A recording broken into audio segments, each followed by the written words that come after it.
and getting to know who our viewers and listeners are. When I was young, my dad used to say, Nana, stop arguing. I wanted an outlet that would enable me to give my opinion.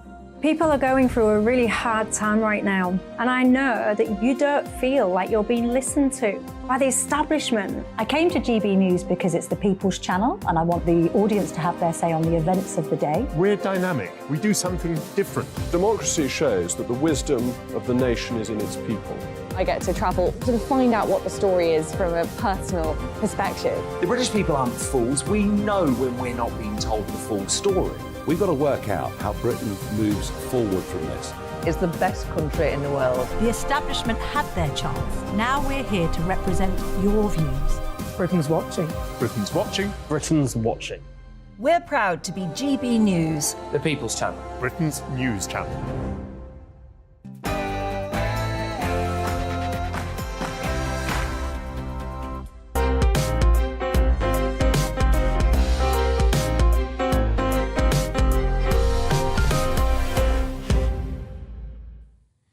Good morning and welcome to Sunday with Michael Portillo, bringing you good conversation, arts and entertainment, ethical dilemmas and a sense of the ridiculous too.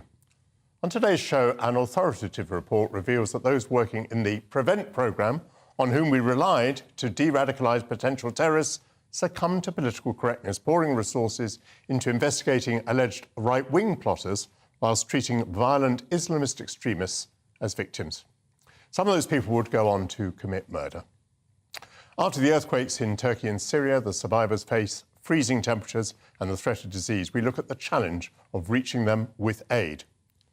The book Bambi was written 100 years ago. It's apparently a children's story about animals that talk, but did it in fact contain an allegory of the persecution of Jewish people in pre-war Europe? And do you hide behind the sofa when a horror film is on? As The Exorcist turns 50, why do we love to be scared? All that and vegan chocolate too, after the news with Ray Addison.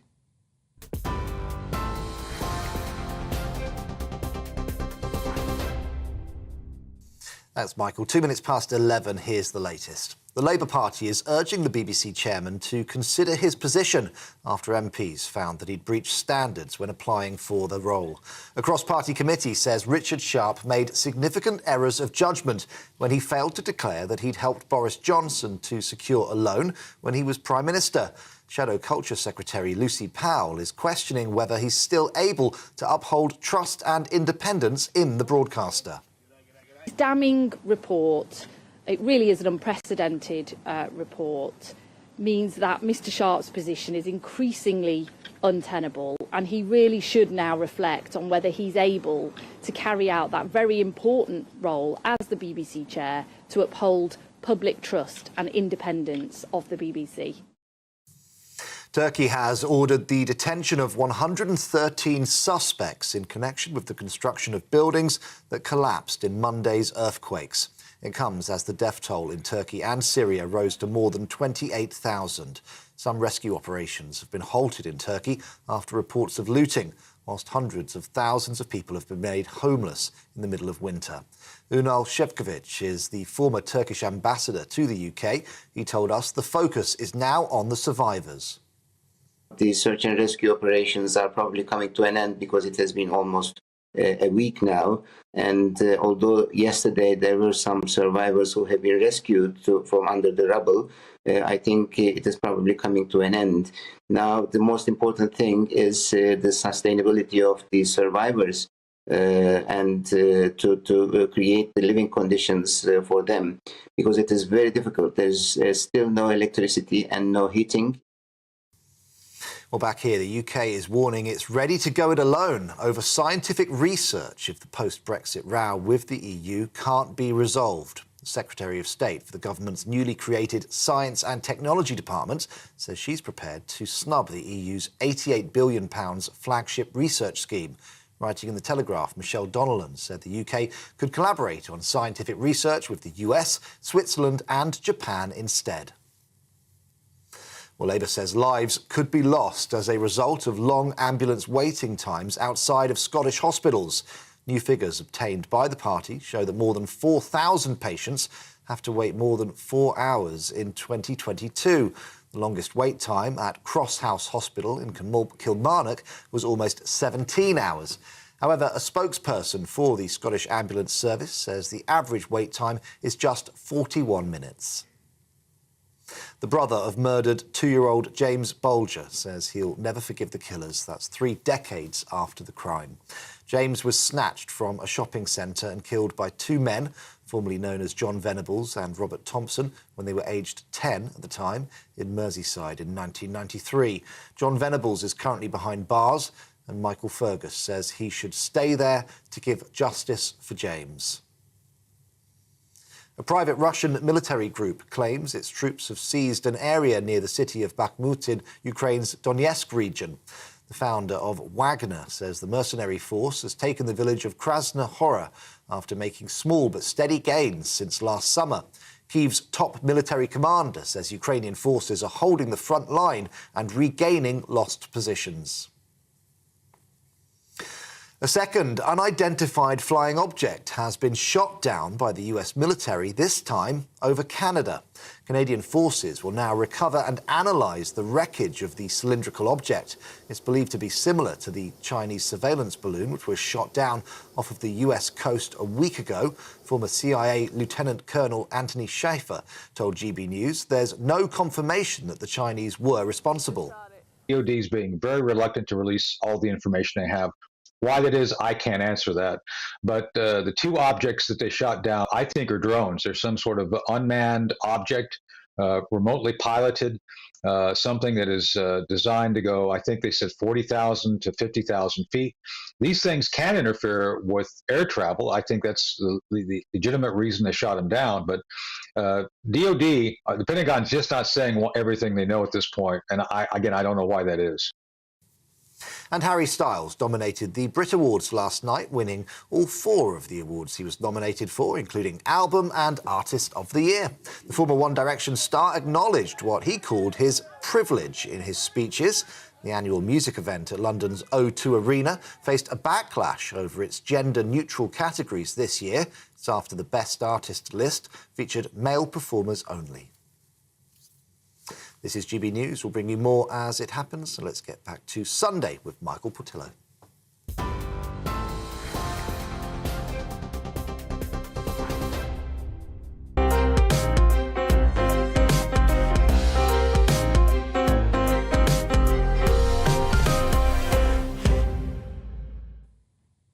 Thanks, Ray.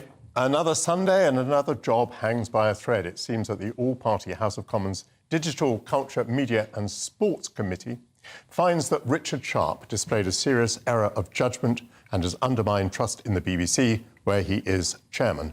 This relates to failing to declare an interest to MPs concerning a loan given to Boris Johnson when he was Prime Minister. Well, I declare an interest as a friend of Mr Sharp. Following Mr Zahawi's resignation on a Sunday morning 2 weeks ago, will he make it through till Sunday lunch? There's to be a major reform of the government's de-radicalisation programme known as PREVENT after the publication of a long-awaited report. Conducted by the former Charity Commission Chair William Shawcross and long delayed, the report says the programme is failing to understand Islamist extremism.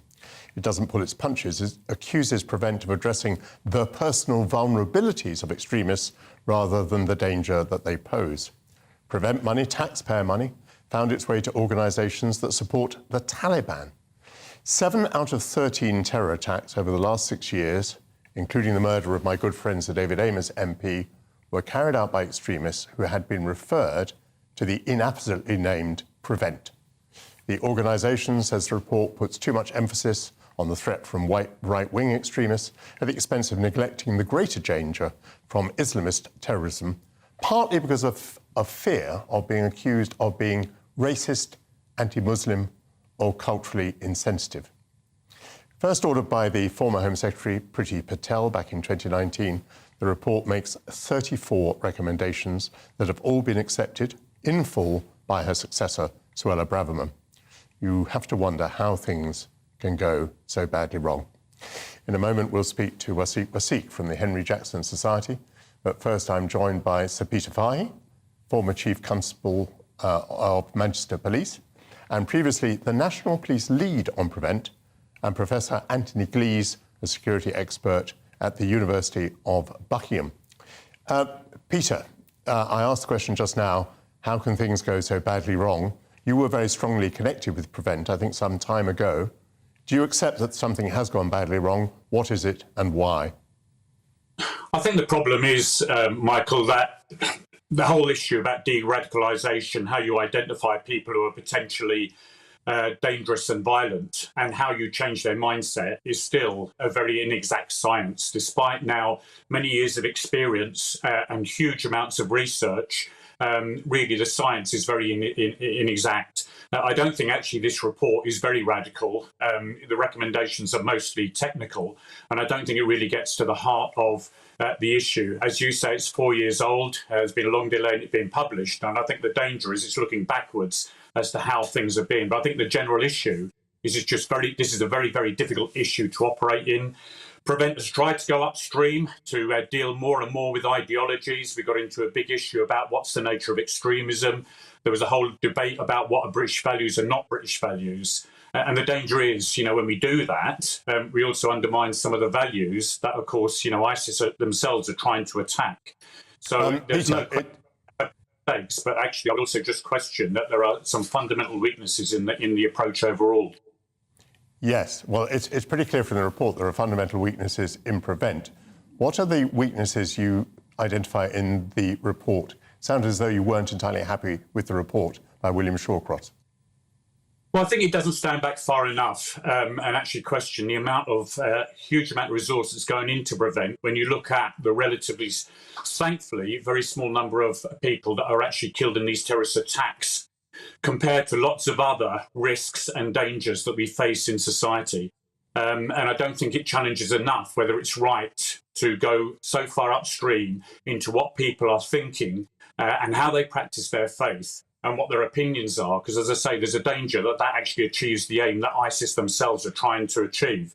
And I think the other weakness, it doesn't go enough into the research, as weak as it is, as to what works and what doesn't work. The fact is, Prevent depends on referrals from people like families, community members, teachers, youth workers, medical professionals. And unless they have confidence in the programme, and there's no question that a large number don't, then the trouble is that is also a fundamental weakness in the programme, because it does rely on people putting referrals into the system, and really whether they're concentrating on so-called Islamists or right-wing people or whatever it might be, that is just a reflection of the referrals that are being put into the system, as I say, by those who have got concerns about a particular person. Understood. Let me turn to Anthony. Anthony, what do you make of the criticisms of Prevent? What do you make of the report? Well, I think the first thing to accept is that we've got this report by William Shawcross, who, very distinguished figure and former journalist, but I don't think he's really an expert in counter-terrorism policy. But it is a very interesting report. I would say it's a Parsons egg report. There's some very good things. I think he's right to focus on the money that is wasted by having people engaged in de-radicalization who aren't actually professionals. Some are students, like those Cambridge University students that were responsible, inadvertently, of course, for the Fishmonger Hall attacks. Others are extremists themselves who have eschewed, so they say, violence. So Shawcross is absolutely right to point that out. Where I think he's wrong, though, is to try and turn this into a debate as to whether too much emphasis is placed on Islamism. And I disagree with Sir Peter, of course, very, very distinguished person, on that point. I think Islamism is an extreme danger to us here in the United Kingdom and to others throughout the world.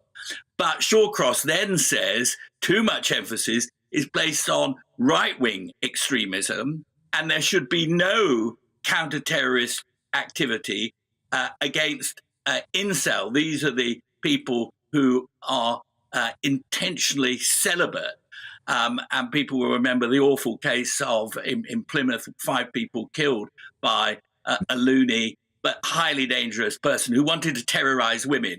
So Shawcross is trying to sell this, and to answer the criticism that Prevent is anti-Muslim, which is a wrong view, but put about by Islamist groups in the United Kingdom. In order to counter that, Shawcross is kind of throwing the baby out with the bathwater. The government's prime duty is to deliver security and to try and prevent people from terrorizing other people. And that is Islamist mainly, but not only. There are far-right Nazis and extremists who are a public danger, and there are also these groups like Incel who want to terrorize women. And particularly now, for William Shawcross to say, "Ooh, don't worry about these people," that seems to me absolutely disgraceful. So, good things there, but also some silly things, frankly. What I found refreshing about William Shawcross was not being an academic, not being an expert, as you say. He was willing to say some things very straightforwardly and very clearly in a way that I think many authors of reports are not willing. So Wasiq has been sitting very patiently on my left here. He's from the Henry Jackson Society. What do you make of it all? Well, I think it's a really important report, and it's reshifted our focus back to why Prevent came into existence in the first place. Since the September 11th, 2001 terrorist attacks, it came into existence from 2003 and then mainstreamed itself in 2005 after the 7/7 bombings that we experienced from homegrown Islamist extremists here from Britain. And I think it's really important that what Shawcross has done is shifted the focus back according to what the data says, or what the data at least doesn't say, in terms of the mismatch between the threat posed by the extreme right wing compared to the threat posed by those who are Islamist extremists. As you said in your opening, there have been Islamist extremists who have been referred to Prevent and then have gone on to carry out terrorist attacks, and that has been a catastrophic failure. Murders, let's use the word absolutely yes. clearly. One of the mismatches, which is demonstrable, is that the focus of the security forces who are thwarting actual plots was very largely towards thwarting Islamist extremist plots, whereas more than a majority of what was being done by Prevent was directed towards right-wing organisations. So there was clearly a difference between what Prevent was doing and what the security forces were doing, who were the ones who were actually stopping terrorist attacks. Yes, absolutely. And I think when we look back at also the referral rates for extreme right-wing and Islamist extremism, what we find is when they started collecting data for referrals for Islamist extremism, it was over 3,700, whereas for extreme right-wing, it was less than 1,000. But then we saw a massive decline, over 70% decline for Islamist extremism referral rates, whereas for extreme right-wing, the referral rates were inclining. They were increasing a lot. And one of the things that William Shawcross has, in my view, correctly analysed, the reason for that is the way that both forms of extremism are being defined.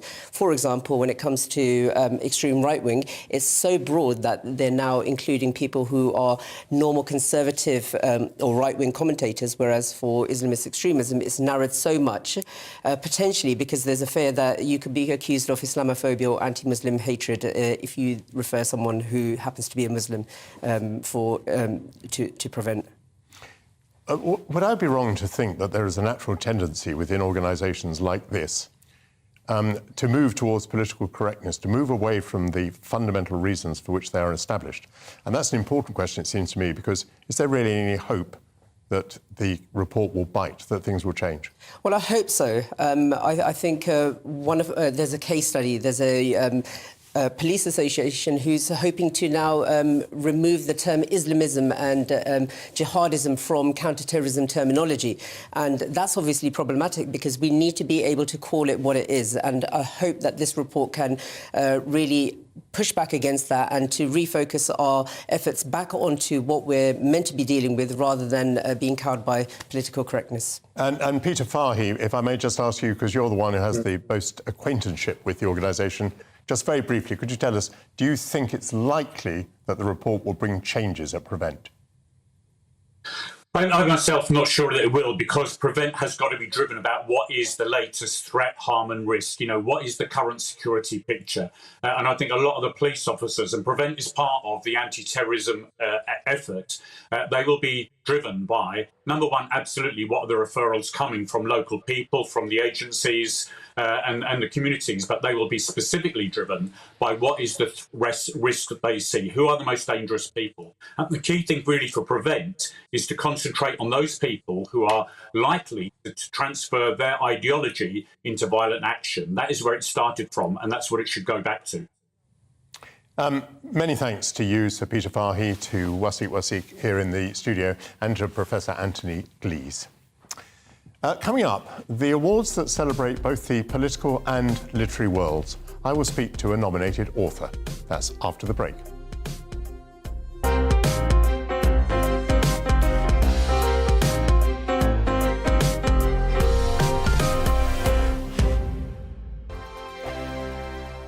It's all about family, being in people's living rooms, all the interaction and getting to know who our viewers and listeners are. When I was young, my dad used to say, Nana, stop arguing. I wanted an outlet that would enable me to give my opinion. People are going through a really hard time right now, and I know that you don't feel like you're being listened to by the establishment. I came to GB News because it's the People's Channel, and I want the audience to have their say on the events of the day. We're dynamic. We do something different. Democracy shows that the wisdom of the nation is in its people. I get to travel to find out what the story is from a personal perspective. The British people aren't fools. We know when we're not being told the full story. We've got to work out how Britain moves forward from this. It's the best country in the world. The establishment had their chance. Now we're here to represent your views. Britain's watching. Britain's watching. Britain's watching. We're proud to be GB News. The People's Channel. Britain's news channel. Monday to Thursday, 9 p.m. till 11 p.m. Join me, Dan Wootton. I'll bring you the sharpest takes and hottest debates. Do you not believe in prison? I don't believe in prisons. I'm completely stunned. I guarantee you there'll be no spin, no bias, no censorship. I actually was personally quite offended by it. And no reason to go to bed. So I guess they've always been quite woke. That's Dan Wootton tonight on TV, radio and online. Monday to Thursday from 9 p.m. till 11 p.m. on GB News. The People's Channel. Britain's news channel.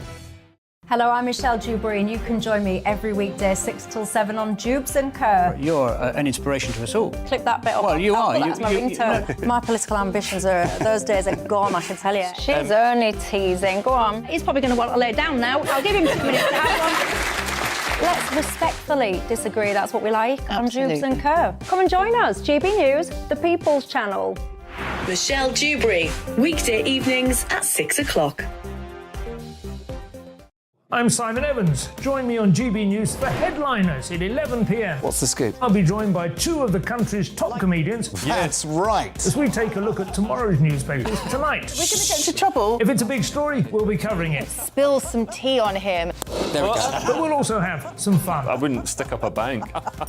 My father didn't love me. So anyway. Headliners every night from 11 on GB News, the People's Channel, Britain's news channel. We are GB News, the People's Channel. And right across the United Kingdom. You can find us on Sky Channel 512, Virgin Media Channel 604, Freesat Channel 216, Freeview Channel 236, and YouView Channel 236. You can also take us with you on DAB Plus Radio, with the GB News app and at the website gbnews.uk. We're absolutely everywhere. Come join us on GB News, the People's Channel, Britain's news channel.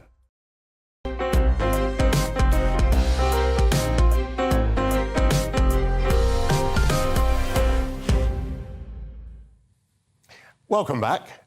Nearly 10 years ago, the Parliamentary Book Awards were launched to recognise the link between politics and the literary world. Previous winners include Nick Clegg, Harriet Harman and Melvyn Bragg. Each year, publishers are invited to nominate titles and authors for the awards, with booksellers then selecting the shortlists and parliamentarians voting for the winner in 3 categories. Both Matt Hancock and Andrea Leadsom are nominated this year. But one category is the best political book by a non-parliamentarian. One nomination is the author's personal diary recorded while delivering food parcels in Leeds during the pandemic. He reflects on poverty in the United Kingdom today and may be compared to Friedrich Engels' The Condition of the Working Class in England, published in 1845, or George Orwell's Road to Wigan Pier from the late 1930s. The author of Ghost Signs, Stu Hannigan, joins me now from Leeds. Stu, hello. Morning, Michael. It's a very interesting book. So give us some context. You were delivering food parcels at the very beginning of the pandemic, and this was supposedly going to people who were self-isolating and couldn't get out even to the supermarkets. That's right, isn't it? Well, that was the original remit of the project, yeah. And the demographic changed very, very quickly. There are lots and lots of people in Leeds and towns and cities nationwide who they just don't have enough money to support themselves and to support their families. So they started phoning up to ask for help, to ask for support, and we were delivering food and medicine to those people too. Yes, and you were obviously very, very shocked by what you saw. Just looking at the back of your book here, many of the scenes I saw were horrifying, and in some parts of the city I was confronted by levels of deprivation that are unbelievable in the 21st century. It's a very powerful book. But may I ask you on that point, these people are deprived of what by whom, do you think? They're deprived of the basic necessities of life by, political and social and economic inequalities that are endemic and just embedded in the way that this country's run. This isn't something that's been caused by COVID. It's not something that's been caused by, Putin, even Brexit. Brexit didn't help. Austerity hit 2010. That has got a lot to answer for, really, because that was the point when a lot of the support services that these people would traditionally rely on were cut. Benefits were cut. Anytime you've got a Conservative, administration, you kiss public services goodbye, and the approach to welfare is punitive, not holistic. So it's just kind of perfect storm of things that coalesced, and the book is just seeing that through the eyes of the pandemic. That was the kind of lens that allowed me to look at it, I suppose. Yeah, you put a lot of blame on the Conservatives in your book. I just want to throw up a graph here, which I don't blame the Conservatives at all in the book. There are none of my political opinions in the book whatsoever. My political opinions don't come into it. I'm just. I had a rather different opinion, really, but let me come to this point. I'm just going to throw up a graph here, and if you can't see it, Stu, I apologise. Which is social security spending over the last 15 years or so. And what it shows is that social security spending has been pretty flat in the last few years. Obviously, we're talking in real terms, and the bar at the bottom there actually is pensions. So part of what is happening is that pensions are taking up an increasing proportion of the budget. So the income-related benefits are being squeezed. I will acknowledge that. But Stu, what struck me was so many of the people that you saw were high on drugs. There was a lot of drug dealing going on that you described. There were a few people smoking weed, and there were a few people drinking. We dealt with, yes, there were substance misusers, there were alcohol users. A lot of the people were working families. 68% of people in this country that live below what's defined as the poverty line have got one working adult in the household, and I think that it's completely inaccurate to try and say that everybody was drinking and off their heads, because that's just not the case, and that's not what I was reporting on. I apologise. I mean, I read the book very carefully from cover to cover, and you very much gave me the impression of very large numbers of cases. You talked about people selling drugs from cars. You talked about people sounding as though they'd had a stroke because they were unable to communicate because they were so high on drugs. You talked about lads clutching cans of Guinness. There's an awful lot of that in your book. But my point was going to be, and maybe you've half answered it, my point was going to be, you know, what is the point of, how do you think that much more money will be to the solution to problems like that, where people are spending money on drugs and drink? I don't think that anybody's in a position to really make judgments about what people, you know, spend their money on. You've spelled my name wrong on the caption as well, by the way. Everyone's circumstances are different. No one tells you how to spend your money, you know, and it's just how it is. You know, life is really, really, really difficult, and some people drink to deal with it. They've got nothing else. You know, the circumstances that people are living in are intolerable. You know, poverty, it's an ongoing trauma. You know, it's not something that goes away. It's not an easy thing for people to deal with. And, you know, everyone's just trying to, you know, manage as best they can. I mean, I think it's interesting that you're choosing to focus on these things rather than, you know, you're not speaking to me about the children who were overjoyed at the sight of a packet of biscuits, or a 6-month-old baby, a mother with a 6-month-old baby saying thank you for the food. Do you have any nappies or baby formula? I would have thought that that's more of a concern than somebody smoking a joint or drinking a can of Guinness. Seriously, Stu, I think I'm glad you had the opportunity to make that, because you have some very moving points in the book where you talk about how grateful people were for the help that you were delivering. But actually, I do think there's an awful lot of what I've been mentioning in your book. Perhaps we could move to something where we might be more likely to agree, which was that I think both you and I are pretty worried about the restrictions that were imposed during the COVID period. Let's just throw up another graph on COVID. These are going to be the death rates per 100,000 in various different countries. Now, that's not an easy graph to read on television, but the point is that towards the bottom of that is Sweden, and towards the middle of that is the United Kingdom. The United Kingdom comes below Italy in the number of deaths per 100,000, but above a number of other European countries. I mean, were you struck, because you do make comment about the restriction policy, were you struck by the fact that Sweden ended up with a lower death toll per 100,000 than we did, knowing that Sweden pursued a very different policy, a policy really of trying to keep the economy and society open? Did that strike you? Well, that wasn't the primary concern when I was writing the book. The primary concern was in documenting the poverty rather than necessarily all those mechanics of it. I mean, the restrictions to me were worrying in the sense that, in a social sense more than anything, because the Coronavirus Act, March 2020, it basically it said that. Oh dear. We seem to have dropped the line, which is a great pity. So Stu Hennigan was talking about his book, Ghost Signs, Poverty and the Pandemic. And just to recall, that's up for the awards. The awards will be announced on February the 22nd. While staying with the pandemic, students' experience of university during COVID restrictions was very far from normal.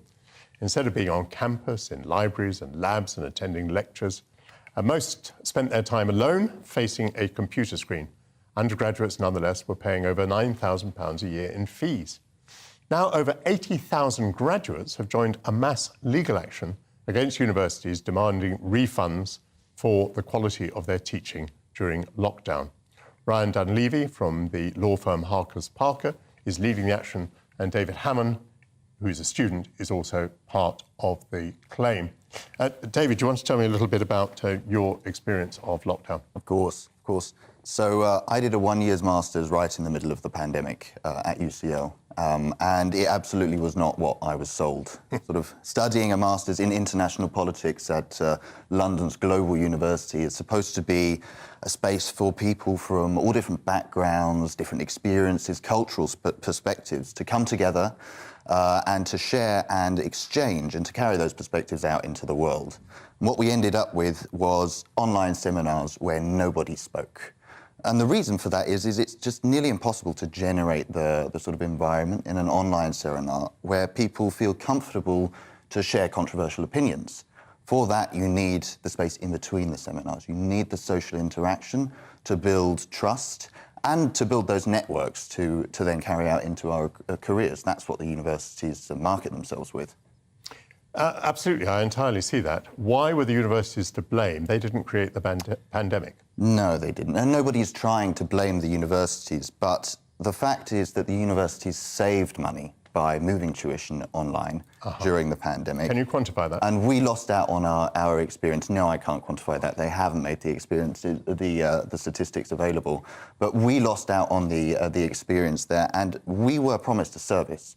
There was a decision made in the UK to make education a commodity and students consumers. And we are burdened with enormous debt where we can barely pay off the interest each month because of that. And it has to work both ways. If we are made into consumers, then we have consumer rights and we're allowed to assert them.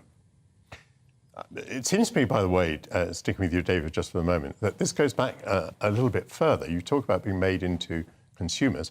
But funnily enough, you're not, in this sense, that this is the only field in which good products and bad products all sell at the same price. A Rolls-Royce and a bicycle do not sell at the same price. But in university education, the worst course at the worst university sells at the same price, I think broadly speaking anyway, as the best course in the best university. I mean, that's mad. There's no market there at all. You're not consumers at all. Well, I know, but we should be, and that's the way that the policy was designed. The £9,000 fee cap, of course, there's no cap on master's tuition, so I paid much more. But the £9,000 is supposed to be a cap, and there's supposed to be a competitive market underneath that, with universities competing for students and pushing up their standards. It's clearly a sign of a failed model that cap is actually just a price that all universities stick to. And it's a sign of a failed model that the lecturers are striking at the moment, for example. It means that the financial pressures on universities are unbearable, and clearly the model doesn't work in the way that it was designed. Ryan, what hopes do you have of this action? Oh, I'm expecting it to succeed. I wouldn't be doing it on a no-win, no-fee basis if I thought differently. We have a large team of solicitors working on it at 2 different law firms. We have a team of barristers working on it, including King's Counsel. We're very confident that it's going to win. The question I put to David a moment ago, did the universities save money? It's not so much that they saved money. What they did was, because they weren't constrained by lecture theatres and resources in terms of physical resources, they actually massively increased their student numbers and their fee income from students. So, for instance, UCL, which is the university David went to, increased their fee income by 41%. King's College London, even more, by 48%. During the pandemic? During the pandemic. So every university that we've written to so far has increased its fee income massively, but we're seeing this across the board. Not only that, they took furlough money and they saved money from not having to pay for heating and other expenses. It's much cheaper to regurgitate the same lectures 2 years in a row on Zoom than it is actually to provide the service that they were paid for. So some people who might be worried, Ryan, that this is going to bankrupt the universities and that won't do anyone any good, you would say absolutely not. This is money which is sort of swilling around in the system. Absolutely. The first 18 universities we've written to have a £1 billion surplus from the pandemic, and they have more than £16 billion worth of assets. Whereas you compare that to the students, they have loans, no assets, no income. Who's the vulnerable party here? It's not the universities. In case anyone's been wondering what UCL is, it's University College London, and we contacted UCL for a response, and it gave us this somewhat lengthy statement. We have a well-established complaints procedure which gives students the option of complaining to the Office of the Independent Adjudicator for Higher Education if they're not satisfied with our response. We believe this process represents the best, most efficient and swiftest way for our students to resolve any complaints. In proposing this, we are not suggesting that students should not be able to seek access to the courts, But given that they've not yet used appropriate and available ways to resolve their complaints through our established processes, the group litigation order is unnecessary and premature. During the COVID-19 pandemic, UCL prioritised the health and safety of our whole community and followed UK government guidance. Our lecturers and support staff worked tirelessly to make our campus and all UCL premises as safe as possible and ensure that a high-quality academic experience was provided to students.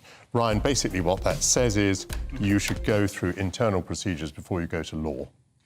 Which I can understand why that's very tempting for UCL to say that, because it makes it the defendant and the judge. So far, though, I mean, we've seen very, very inadequate responses from universities across the UK. There are more than 2.5 million students who are affected by this, and I think the Times ran a report last week saying 1,300 from its Freedom of Information requests actually got compensation. We don't know the value of that compensation. But so the Times are saying fewer than 2,000. I don't know if that's correct or whether it's more than that. But we're talking it's going to be in the low thousands in comparison to 2.5 million plus students who are affected. And also, you know, these students have a right in law to go to court. So Article 6 of the European Convention on Human Rights gives people access to the courts. And there's a well-established case called Halsey, which has been challenged in the past by other institutions that have tried to get round people going to court and having their day in court and exercising their actual rights. And no doubt the UCL is intending to do exactly the same thing. I expect it not to wash in the courts. David, UCL there in its last sentence claiming that you'd had high-quality experience. What's your reaction to that? Well, that's exactly the point. So we actually tried to complain to UCL while we were there. We wrote a letter and it was signed by over 150 students, and we sent it in, and that was exactly their response. At a time where we were locked in rooms in silent seminars, many of us, having come from across the world, paying twice the fees that I did, paying thousands of pounds a month for tiny little rooms in central London in rent, because UCL had encouraged us to come to London. And they claimed that the standard of education that they were providing was the same, and we were living it at that time. It was quite frankly, a horrible experience, and it was not what we were supposed to be delivered with. Ryan, the law's delays, how long might this take? Well, it depends on... It's a three-stage process. So the first process is UCL trying to block the students from actually being able to access the courts, which is firstly outrageous and shouldn't be allowed. We expect that hearing to take place in the next month or so. It was supposed to take place last week, but for administrative reasons, the court moved it to another list effectively in the court. After that, there'll be a liability hearing, at which the UCL will be required to say whether... the court will say whether UCL is required to pay compensation or not. After that, there'll be expert evidence on valuing the claims. Now, UCL can settle at any stage, and 99% of cases in this jurisdiction do settle out of court. So we would like to have some sort of a dialogue with them where we can effectively find some sort of redress for the students without having to go through this process. Even though I'm a lawyer, I'm not trying to push it through the courts. That's UCL. It filed something on the 27th of January saying it admits zero liability. So if it's doing that, I would also question what its own internal complaints procedures would be like. And if a student hasn't joined in this claim, will that student not be entitled to any money back should you be successful? No. In other words, should students now be signing up? Yes, they should go to studentgroupclaim.co.uk and sign up, because otherwise they're not entitled to any money from this litigation. And when I say students, I probably mean graduates, because by now those people will have moved through the process. So Ryan Dunleavy and David Hammond, thank you very much indeed. Coming up, what do Cheryl, Jodie Comer and Nicole Kidman have in common? They have all had rave reviews for their performances on the West End stage. But not every film and TV star has a happy time treading the boards. That's after the break.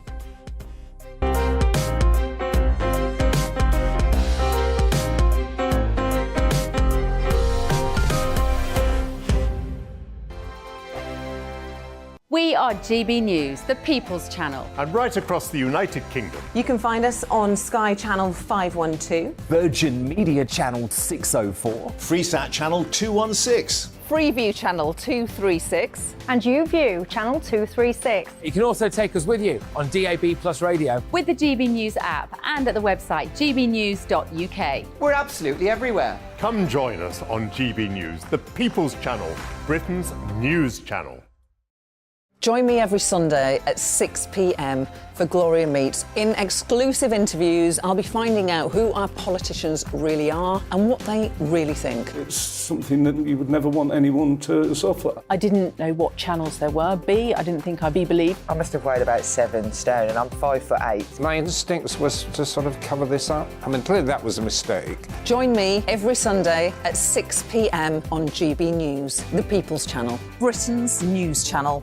Monday to Thursday on GB News, it's Bev Turner Today from 10 a.m. We're going to be here for you, our GB News family, to keep you up to date, but also make you smile. The guy went from puberty to adultery. And I can't wait to bring a few of my own opinions. I have no time for cultural totalitarianism. We'll engage in passionate, but always polite debate, with your thoughts and opinions at the centre of it all. Only on GB News, the People's Channel, Britain's news channel. Hello, I'm Michelle Dewberry, and you can join me every weekday 6 till 7 on Jubes and Kerr. You're an inspiration to us all. Clip that bit up. Well, you are. That's my ringtone. My political ambitions are, those days are gone, I can tell you. She's only teasing. Go on. He's probably going to want to lay down now. I'll give him 2 minutes to have one. Let's respectfully disagree. That's what we like on Jubes and Kerr. Come and join us. GB News, the People's Channel. Michelle Dewberry, weekday evenings at 6 o'clock.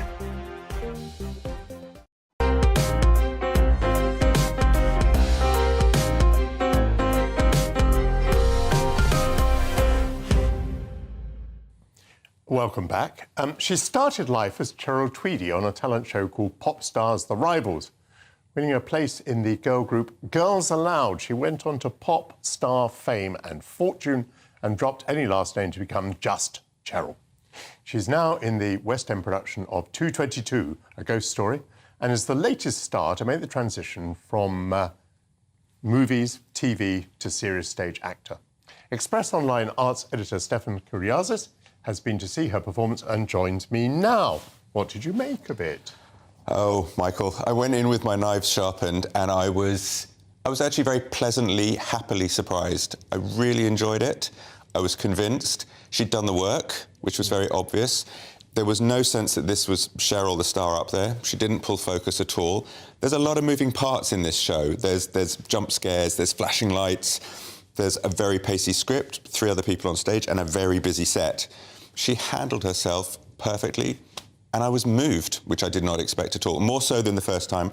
We know, we've discussed, I didn't enjoy it the first time with Lily Allen. I really, really enjoyed it, and I came out filled with respect. That's so nice, isn't it? Isn't it lovely to be able to give a brilliant review like that? Do you want to tell us a little bit, obviously without spoiling it in any way for us, about 222, A Ghost Story? It's a clever idea. It's a simple crowd pleaser. It's a suburban housewife. She's just had a young baby. She's convinced that at 2:22 a.m. every night, there is something in her baby's bedroom, a ghost, she thinks. She's ridiculed by her rather pompous, very highly educated husband, so she invites 2 people around for dinner. One is his ex-girlfriend with her new partner to prove the point, and she wants them all to stay up to 2:22 to hear what she's been hearing. And then, like all the great sort of ghost ones, you're trying to figure out, is she mad? What's happening? What or who is the ghost? Oh, that's an excellent summary. And also it sounds like a most entertaining evening. Now, what would be the motivation for the production in inviting Cheryl to participate? No, I mean, seriously, would it be because, I mean, you've just given her a great review. Yeah. So maybe she was absolutely simply the best person for the part. But would there be more to it than that? There's definitely more to it than that. There are a lot of good actors out there, a lot of frustrated good actors out there that would be great for many parts. The bottom line for this will be box office, will be bums on seats. And this show has almost made a stunt of having 4 actresses in succession that are not only known from another genre, they actually have no stage experience. So it's becoming a little bit of a buzz for that as well. It's absolutely to get bums on seats, but this has been going on for a very long time, so it's nothing new. Have you any idea what an actor like that would be paid? Because West End rates generally are quite low. I mean, they can't be paid movie and TV rates, can they? There's been various guesses about this one. Up to 100,000 for the run has been one number that's been thrown around. I think this one's only about 3 months, something like that. Right. But by their standards, I would guess that's probably not huge money. Not necessarily, although Cheryl has not been working necessarily a lot, and she's looking to change the direction of her career. So we thought we might race through a few other instances of this and sort of decide whether people had done well or badly. Sort of hit or miss, you know. We ought to have the bell and the hooter that they used to have on top of the pop. No, what was it? Jukebox jury, you won't remember. I don't remember, Michael. Jodie Comer. Yes, sensational, absolutely sensational. No real stage experience, and this is a one-woman show, 100 minutes, about a very high-powered lawyer who, unfortunately, very unpleasantly... Prima facie, it's called. Yes, and she's raped by a colleague. But the entire play, there's no interval, one woman on stage, and she talks as quickly as I do all the time. It's gobsmacking piece of technique. She's also phenomenal. Convincing, engaging, charismatic. It's one of the greatest performances I've seen. It's an incredible debut, rave reviews. But also, again, nobody knew this beforehand. The run was sold out before it started, based off, you know, she was a huge TV star. So again, it makes great commercial sense. I guess they would have tested her, but it was a phenomenal surprise, incredible. Yeah, I mean, she just, as far as I was concerned anyway, become a TV star. Yes. With her role as Villanelle, which was absolutely sensational. She just is one of these extraordinarily good people. Daniel Radcliffe was in Eccles. How did that go? It went very well, you know. I would say he possibly had better reviews actually for his stage performance than he was getting for his screen performances then and for a while afterwards. The Harry Potter actors aren't necessarily, the children weren't known totally for their acting abilities. And he's grown as a screen actor, but he actually, very good reviews in this role. It was a success. Why are we showing any degree of surprise here? What is different about being on TV or making a movie from being on the boards? It's completely different. And I spoke to an actor friend of mine who does both. Yes. Obviously, TV, on screen, you have the advantage, you are close. You're right close up, so the camera is doing an awful lot of the work. You don't necessarily have to sell it out. You can use your face, your eyes. You can't do this on stage. Stage is almost completely about the voice. You have to project to the back, but you have to do it without shouting. This is not easy. I have seen many people that still haven't mastered it. Things are changing. They're starting to use microphones in theatres, and there's a very big debate amongst everybody involved if this is good or bad. But it's about the voice, and it's also, stage is about the words. It's primarily, it starts with the script. On screen is a visual medium. You start with the visual, you start with the scene, with the setup. There's editing, and also, don't forget, music. Take away the music from classic film scenes, you know, great tearjerkers, and they're completely different. Stage, you are exposed, but you have to look natural. And if I say to you, act natural, you'll go like this. And I've seen some people that did that on stage. But you have to act natural and also sell to the cheap seats. And you didn't mention, by the way, that it's one take on stage. It is. I mean, on TV and film, you can believe me, you can have any number of takes. What other instances have we of people doing well and badly? It's not very fashionable to mention Kevin Spacey these days, but he did The Iceman Cometh, and in fact spent a long time at the Old Vic. And I reckon he must have been working for peanuts by his own standards. He absolutely did, but he took it as it was a passion project for him. But he also is trained at Juilliard. His background was very high-end, prestigious theatre. That's where he came from. So that was his world. So he is someone that very much, which we tend to see, which is why the US often likes UK performers, because they have a lot of stage training, they have a different craft. That's always been the perception. He was almost a kind of British-style actor. He came with theatre training before he went onto screen. Do you want to rattle off a couple of instances of people for whom it didn't go so well? For example, Kit Harington, Game of Thrones. He wasn't terrible in Henry V, and this was his dream. I interviewed him years ago, and all he could talk about, despite me wanting to talk about Game of Thrones, was he wanted to do Henry V. He wanted to do Henry V. He did Henry V. He wasn't terrible, but it was very much a voice thing. He has a voice for TV. He doesn't have a voice for theatre. That it's just such a, you know, you think of Judi Dench, you think of Ian McKellen. There's a richness, there's a kind of a depth to the voice. He didn't have that voice, and he didn't project out, for example, so I wasn't completely convinced. But then Emilia Clarke, she... Also from Game of Thrones? Yes, absolutely, the Queen of Dragons. Didn't have a great success on Broadway, possibly too soon in the early Game of Thrones success when she did Breakfast at Tiffany. Didn't go well. I saw her last year in The Seagull, Chekhov, hard work, with the very magnificent Indira Varma, and she was great. So she has learned, she has crafted, and also there's a very different thing where people are part of an ensemble. I think a crucial thing with this is not putting someone out front where they're exposed. And as part of an ensemble, she really handled it very well. And Elizabeth Taylor came to the stage very late in her career. Just very briefly, this is my cue for you to mention a new play that's coming out later in the year that we need to look out for. Yes, it's called The Motive and the Cue, and it sounds wonderful. I can't wait. It's looking at Burton and Taylor, but also Gielgud, and it's based on true life, 1964, when they were all on Broadway, and it's one of the big thrills of this summer. Thanks to Stefan Kyriazis. Coming up, how does aid get to desperate people after the earthquakes in Syria and Turkey? And as The Exorcist, the film turns 50, why do we like being scared? That's after the weather.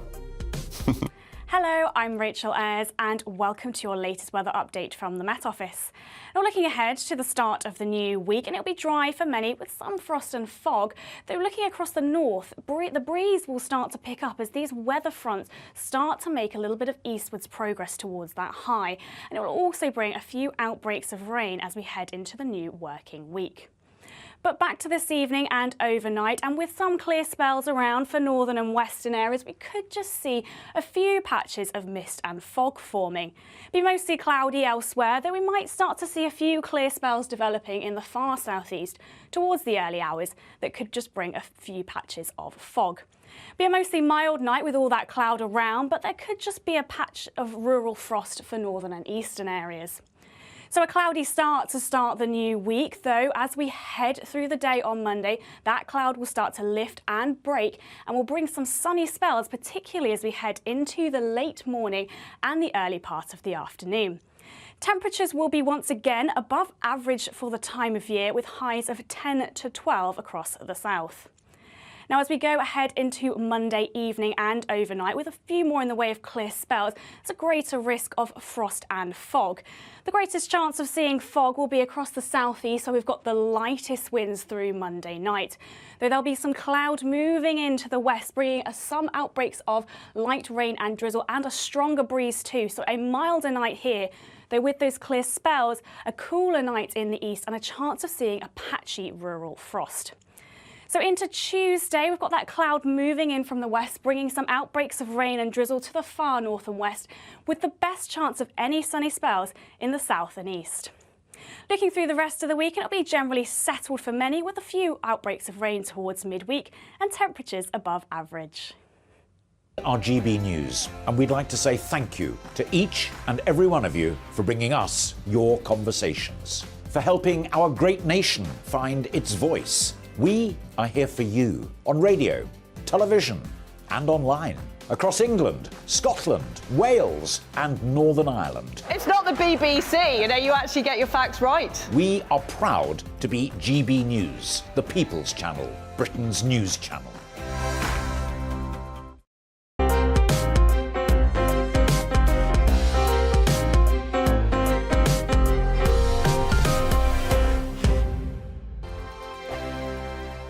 First and foremost, I am a GB News fan, and I was before I was working here. Just love the fact that we're asking the questions that a lot of establishment media won't ask. With a bit of a twist, we not only want to inform you, but we want to keep you entertained. It's worth the drive because you get in and the team's all ready and waiting, they're itching to go, and it's a proper little family. GB News is the People's Channel. It's the audience that makes the programme sing. We're giving our viewers and our listeners a voice. I see the thousands of your letters, tweets, emails, you name it, coming in. Britain is broken. How on earth did we get into this mess? But more importantly, how do we get out of it? The establishment had their chance. Now we're here to represent you. It's time for something different. It's time for GB News. I'm very patriotic. I believe in Britain. Our best days lie ahead. Britain's watching. Britain's watching. Join us here on GB News. The People's Channel. Britain's news channel. We are GB News, right across the nation. You can get us on television, on radio, on digital. We're absolutely everywhere. Amazing! You see, amazing! You remind me of me in the European Parliament. But here's the most important bit. We are not part of the mainstream establishment. We think and speak just like you do. We are the People's Channel. Magnificent. That's really, really thoughtful. Come and join us on GB News, the People's News Channel. Monday to Thursday, 9 p.m. till 11 p.m. Join me, Dan Wootton. I'll bring you the sharpest takes and hottest debates. Do you not believe in prison? I don't believe in prison. I'm completely stunned. I guarantee you there'll be no spin, no bias, no censorship. I actually was personally quite offended by it. And no reason to go to bed. So I guess they've always been quite woke. That's Dan Wootton tonight on TV, radio and online. Monday to Thursday from 9 p.m. till 11 p.m. on GB News. The People's Channel, Britain's news channel. First and foremost, I am a GB News fan, and I was before I was working here. Just love the fact that we're asking the questions that a lot of establishment media won't ask. With a bit of a twist, we not only want to inform you, but we want to keep you entertained. It's worth the drive because you get in and the team's all ready and waiting, they're itching to go, and it's a proper little family. GB News is the People's Channel. It's the audience that makes the programme sing. We're giving our viewers and our listeners a voice. I see the thousands of your letters, tweets, emails, you name it, coming in. Britain is broken. How on earth did we get into this mess? But more importantly, how do we get out of it? The establishment had their chance. Now we're here to represent you. It's time for something different. It's time for GB News. I'm very patriotic. I believe in Britain. Our best days lie ahead. Britain's watching. Britain's watching. Join us here on GB News. The People's Channel. Britain's news channel.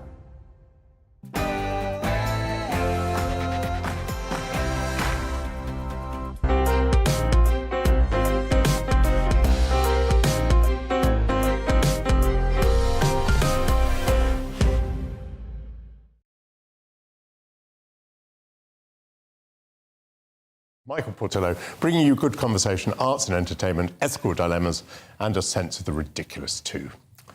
It's been almost a week since devastating earthquakes struck Turkey and northern Syria. The death toll is huge and now thousands are struggling to survive in the bitter cold. We'll find out how aid is getting through. Also in this hour, 50 years ago, cinema goers were scared witless by the horror film The Exorcist. It sparked protests by the church and its stars received death threats. The horror movie industry is still thriving, so why do we like being scared? And staying with films, Walt Disney's animated movie Bambi is a children's story of woodland wildlife, but it was based on an Austrian book that may have warned of the persecution of the Jews in the 1930s. I avoid vegan and I like chocolate. I'll find out what happens when you fuse the two. That's all after the news with Ray Addison.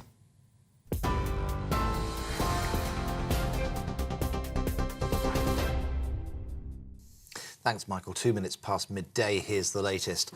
A teenager has been charged in connection with disarray outside a hotel housing asylum seekers in Knowsley on Friday night. 19-year-old Jared Skeet from Liverpool has been charged with violent disorder and assault by beating of an emergency worker. He'll appear at Wirral Adult Remand Court tomorrow. Merseyside Police has said the violence, where fireworks were thrown at officers and a police van set alight, left an officer and 2 members of the public injured. 14 other people who were arrested have been released on bail. The Labour Party is urging the BBC chairman to consider his position after MPs found he breached standards when applying for the role. The cross-party committee says Richard Sharp made significant errors of judgment when he failed to declare that he'd helped Boris Johnson to secure a loan when he was PM. Shadow Culture Secretary Lucy Powell is questioning whether he's still able to uphold trust and independence at the broadcaster. I think this damning report, it really is an unprecedented report, means that Mr Sharp's position is increasingly untenable, and he really should now reflect on whether he's able to carry out that very important role as the BBC chair to uphold public trust and independence of the BBC. Some international news, and Turkey has ordered the detention of 113 suspects in connection with the construction of buildings that collapsed in Monday's earthquakes. It comes as the death toll in Turkey and Syria rose to more than 28,000. Some rescue operations have been halted in Turkey after reports of looting, whilst hundreds of thousands of people have been made homeless in the middle of winter. Unal Sevikov is the former Turkish ambassador to the United Kingdom. He told us the focus now is on the survivors. The search and rescue operations are probably coming to an end because it has been almost a week now. And although yesterday there were some survivors who have been rescued from under the rubble, I think it is probably coming to an end. Now, the most important thing is the sustainability of the survivors and to create the living conditions for them, because it is very difficult. There's still no electricity and no heating. The brother of murdered 2-year-old James Bulger says he'll never forgive the killers 3 decades after the crime. James was snatched from a shopping centre and killed by 2 men, formerly known as John Venables and Robert Thompson, when they were aged 10 in Merseyside in 1993. John Venables is currently behind bars, and Michael Fergus says he should stay there to give justice for James. Workers at Heathrow Airport are to vote on whether to stage fresh strikes after rejecting the latest pay rise offer. Unite says over 3,000 of its members, including security guards, engineers and firefighters, will begin the month-long ballot on the 17th of February. The union says the offered 10% salary increase amounts to a pay cut when compared to the rate of inflation. A second unidentified flying object has been shot down by the US military, this time over Canada. Canadian forces will now recover and analyse the wreckage of the cylindrical object. It's believed to be similar to the Chinese surveillance balloon, which was shot down off the US coast a week ago. Former CIA Lieutenant Colonel Anthony Schaefer told GB News there's no confirmation yet that the Chinese were responsible. DoD is being very reluctant to release all the information they have. Why that is, I can't answer that.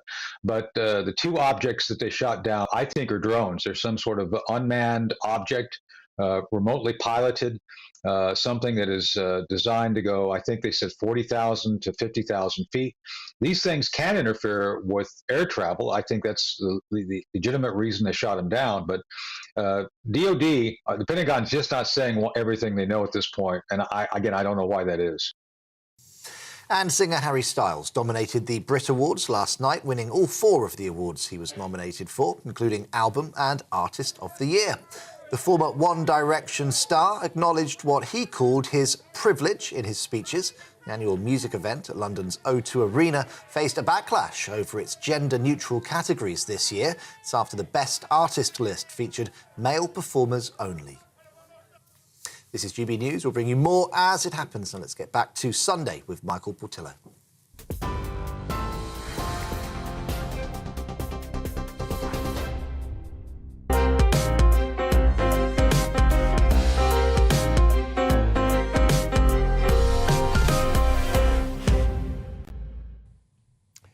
Thanks, Ray. The powerful earthquakes that hit southern Turkey and northwest Syria last week have left over 28,000 dead and hundreds of thousands without homes.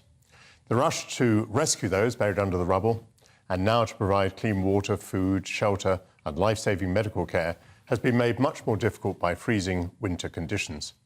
Due to the civil war, there is only one route for aid into Syria through Bab al-Awa on the Turkish border, and that has now been damaged.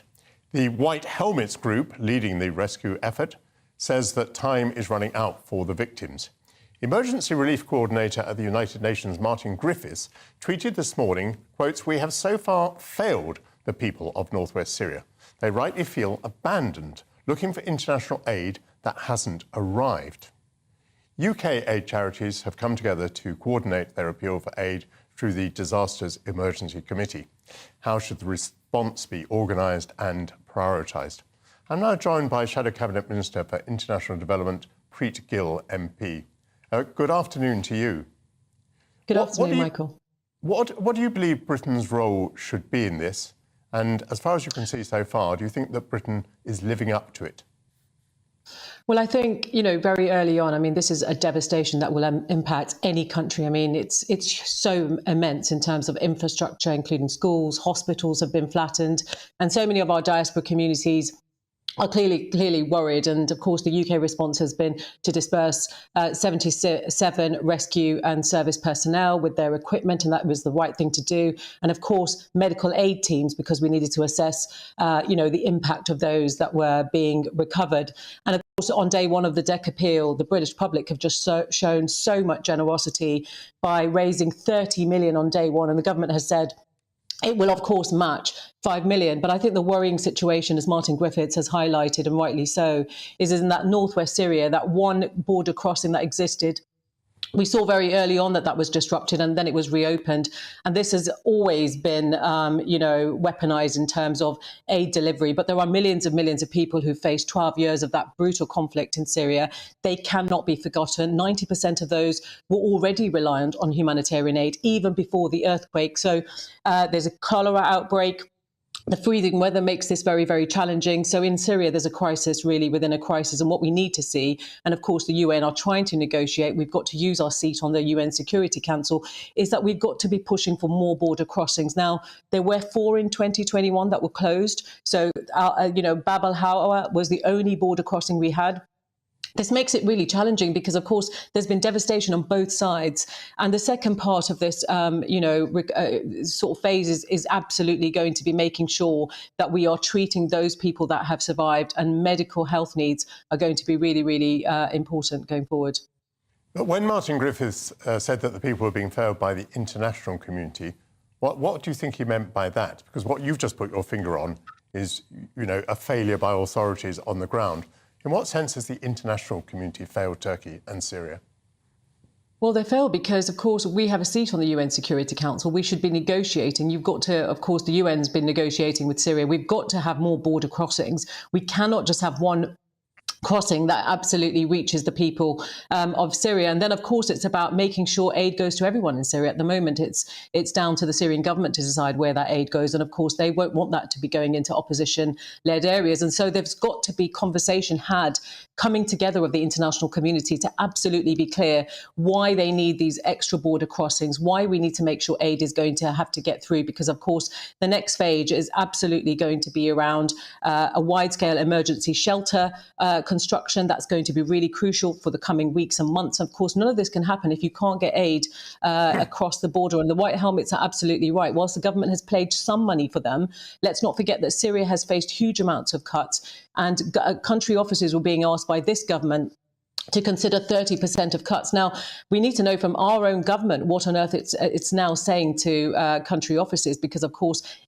at this time, this is not the time to be sort of retreating and holding back aid. We need to be making sure that the right resources are getting to the people where they need them. And that means that we've got to convene other allies and partners together to absolutely come together on some clear parameters of how we work with the Syrian government to make sure that aid flows through to the very people that need it.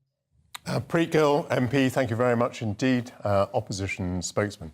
Well, I'm joined now by Sir Peter Westmacott, who is a former ambassador to Turkey. Tony Redmond, who's Professor Emeritus of International Emergency Medicine at the University of Manchester and founder of UK Med, which is a UK-based frontline medical aid charity, and Ubada Alwan from voluntary agency The White Helmets, which works across the Turkish-Syrian border. Ubada, thank you very much for coming on the programme. You are closest to the scene of the disaster.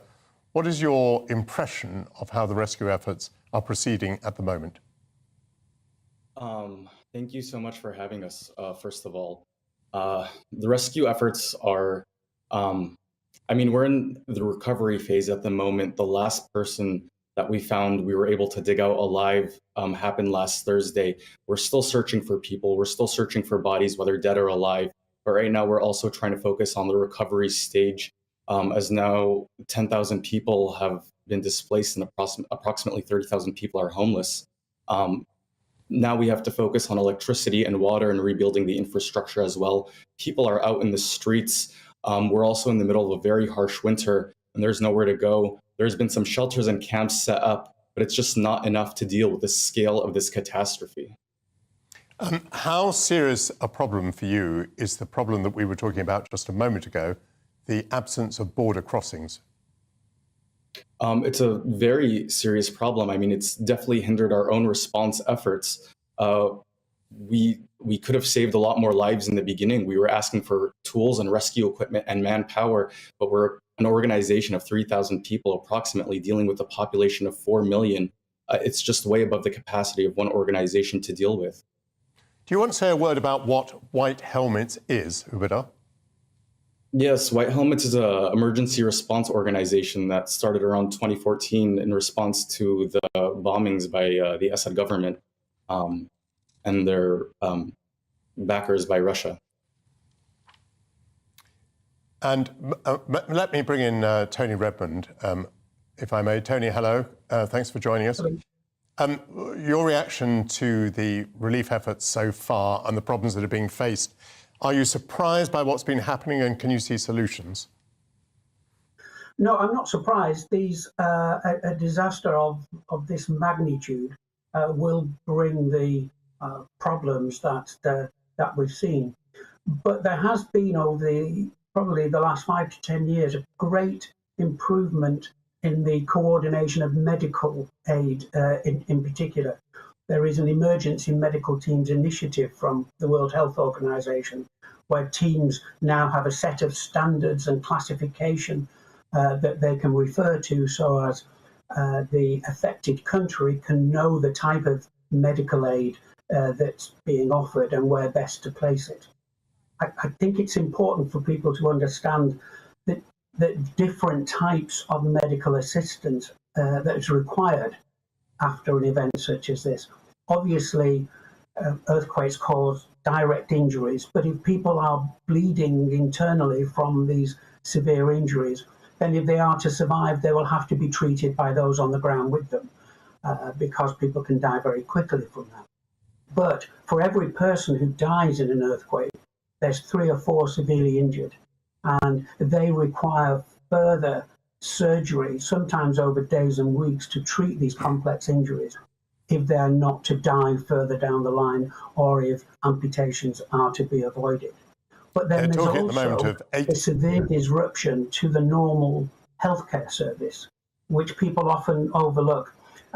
So primary healthcare service, maternal and child health, healthcare, they're all disrupted by the facilities themselves being damaged, but also, sadly, those who would normally provide it being killed or injured themselves. And so there is a range of healthcare needs to be met.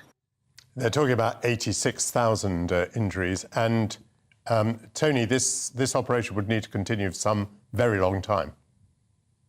It is. I always talk about these events as having a very long tail. So you see the immediate needs, but the needs for further surgery will go on for weeks, as I say. But in order to support primary health care, maternal and child health, that will go on for much longer. And longer still will be the physical and indeed mental rehabilitation of those affected by this terrible event. Let us bring in the former diplomat, Peter Westmacott. Peter, good morning. Do you want to say anything about the politics in Turkey? There was some criticism of President Erdogan at the beginning. There was some talk about excessive Turkish red tape. Apart from the humanitarian tragedy, are we seeing a political problem in Turkey as well?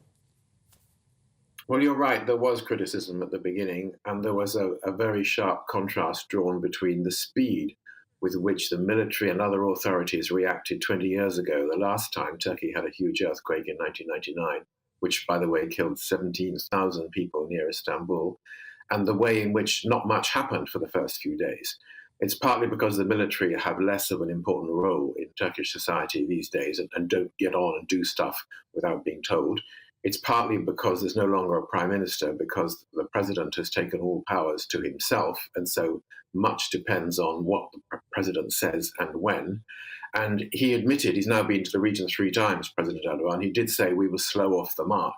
And there is a lot of anger amongst families. I've talked to friends who've got relatives who are still buried there, who've never been found, some who have been found and are dead. There's a lot of distress that the authorities were slow off the mark.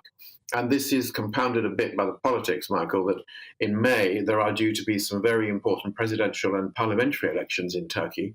And what's going to happen? Can they be held in the current circumstances? And if they don't, well, then what happens? You can only delay the elections if Parliament votes to delay it because of a reason of war. And that's a very specific reason for delaying elections. So there's a whole series of other political elements to this discussion going on in the background. But in the meantime, the horrendous humanitarian aspect is rightly front and center. 28,000 confirmed dead so far, probably tens of thousands more who haven't yet been found. You, Peter, must be feeling this very strongly. You were an ambassador to Turkey. I believe you have a home in Turkey. But will you, excuse me, if I give the last word to Ubeda Alwan. Ubeda, if you could have one hope realised, if you could have one wish come true right now, what would it be? I would surely hope that the international community and the UN would come and help us as soon as possible. I mean, it's already too late, but to save the people who are trapped under the rubble, as we're on day 7 now. But there's still such a long way to go. There's still so much work to do to recover the infrastructure and help the people on the ground in Syria. Ubeda Alwan, who's close to the scene, thank you very much indeed. Sabita Westmacott, thank you so much for coming on today. And Professor Tony Redmond, thanks to you all. Coming up, it's 100 years since an endearing little character called Bambi appeared in print. But was he more than just cute? After the break.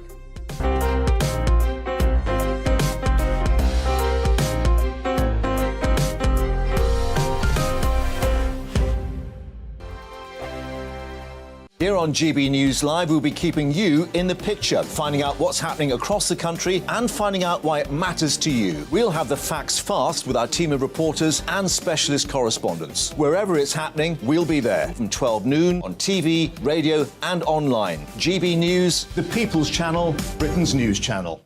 I'm Andrew Doyle.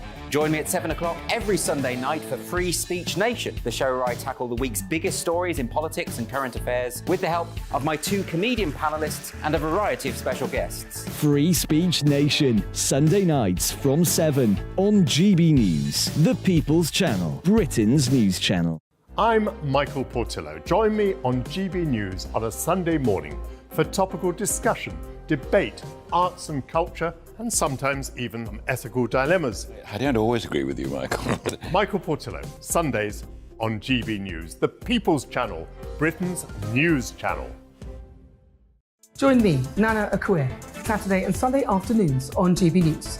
Expect fiery debate and passionate discussion as me and my panel tackle some of the biggest topics hitting the headlines. It's a place for everyone's opinion. No one gets cancelled, but no one gets an easy ride. Oh, she's on it today! Be ready for conversations that are fierce, frank, and of course, fun. Every Saturday and Sunday afternoon from 4 p.m. on GB News, the People's Channel.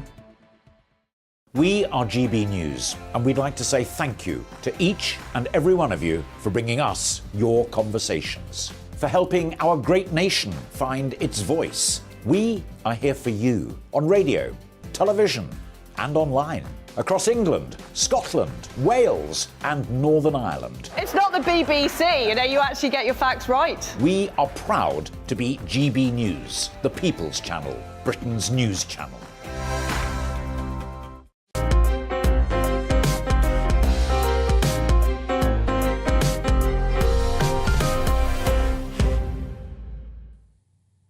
Welcome back. 100 years ago, the novel Bambi, A Life in the Woods was published in Berlin. It describes the life of a white-tailed deer and the lessons that he learns from the violent death of his mother, finding a mate, and being hunted by humans. Although the principal characters are forest animals, the novel was seen as a parable of the persecution faced by European Jews. Its Jewish author, Felix Salten, fled Austria when it was annexed by Hitler and lived until his death in Switzerland. Perhaps ironically, he was a prolific writer and an avid hunter. Professor David Whitley is Emeritus Professor at Homerton College in Cambridge His work includes the study of how art helps our understanding of the natural world. Thank you for coming down from Cambridge. It's great to see you today, and brightly dressed, which we very much approve of. Is it pretty much established that there's an allegorical element to Bambi? I don't think so. In fact, I think it's probably something of a distraction, at least for me. I wasn't aware when I was reading the novel that it should be read that way, and I think any animal story tends to accrue to itself kind of meanings that we read through it or something else. And I think I'm not sure even whether Sultan intended it to be read that way, but I think the course of his own life history afterwards probably attached those meanings to it. And it deals centrally, of course, with innocent creatures who are being hunted and oppressed, so it's got a kind of natural attachment in that direction. I don't think it was what interested Walt Disney in the narrative, though. Let's deal with Sultan first. He was a Jew. He changed his name, as many people did. Changed it from a rather evidently Jewish name to a less Jewish name. Yeah. Do you know anything about the circumstances of that? No, I'm afraid, no, I'm not. I'm not really an expert That's on the not novel. your area No. of expertise. No. I mean, it's also striking to me that 1923, the year of the publication, is the year of the Munich Putsch, the failed attempted coup by Adolf Hitler in Munich, and Hitler is then put into prison at that point and goes off into prison and writes Mein Kampf. And of course, anti-Semitism had been, in any case, very much established across Europe and in Germany, amongst other places. So one could understand an author having that in the back of his mind. No, absolutely. Yeah. I'm not discounting it, but it's just I'm not. You're not standing it up. No. And as I say, my main interest is in what Disney did with the narrative. And I think if you read the book, what strikes you most is the feeling for the natural world and the kind of sense that the animals are made so personable and likeable, and we get on side with them, and the philosophical dimension of the novel. He was certainly interested in the relationship between life and death and how that was staged within nature, and the real nature behind it as well, actually, not just carrying a message of something else. So, I've been rather relieved to do this item today because I've carried a secret with me, which is that when I went to see Bambi, I suppose I was about 5 years old, I was terrified by that scene, which I think is very close to the beginning, where the mother is shot. And I remember I simply disappeared between the cinema seats because I was so horrified by the scene.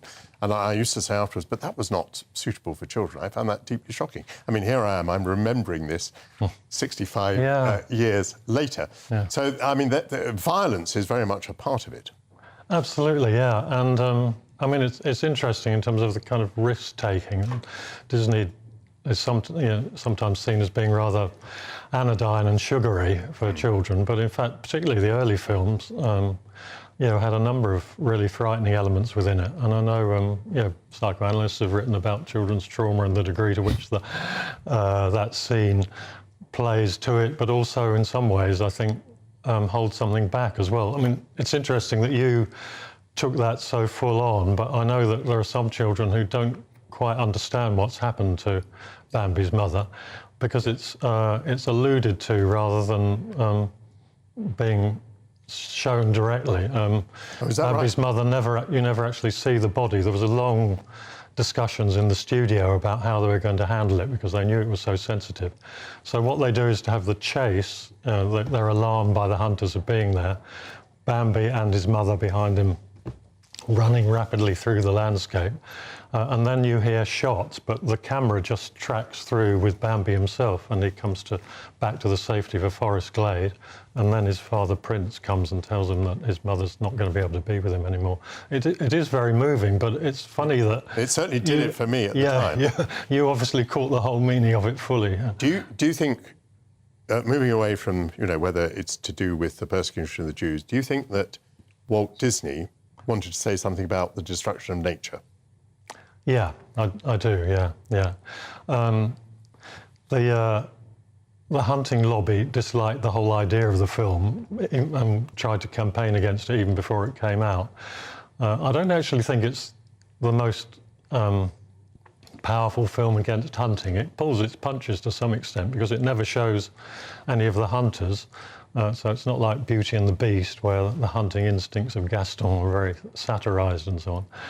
But it does, I think, by isolating the animals and making them have man as their only predator, yes, it really focuses in on that kind of conflict about how we relate to the natural world. And it's a kind of paradox. We're talking about a film that came out in 1940, is that right? 42 it came out. Yeah, 42. Yeah. A very long time ago. Yeah. Quite briefly, talk about the influence of Bambi on cinema. Talk about other films that have gone that same sort of way, provoking our concern about nature. Well, I think one of the major things about Bambi, it was a long time in production, and they struggled to get the right sort of idiom for it. Because this was the early days of feature animation. It was very different from the cartoons they'd made before. And they were experimenting, really. And one of the investments I think they had in Salton's book was to make it quite very realistic by the standards of animated film. So they studied lots of live film footage of deer in Maine. They had 2 deer who were brought into the studio called Bambi and Feline, and you know, the animators had anatomy lessons and studied deer and so on, and they invested a lot of time and energy on the realism of it. But the animators always had a sense, which I think related to Salton's book as well, that this was something which was fusing together the realism which makes us feel that this is something which we care about with sort of fantasy and poetic elements. And that was what they found it so hard to get right, really. And I think that's been the lasting influence of it, that sort of lyrical but also fun sense of an engaging sense of a natural world, but, you know, with real movement in it as well. And that's what has justified us talking about Bambi this morning, because it was obviously an important moment in cinema. Thanks to Professor David Whitley. Coming up, it's 50 years since Linda Blair's head famously rotated through 360 degrees in The Exorcist. Apparently being scared is good for you. We find out why after the news headlines with Ray Addison.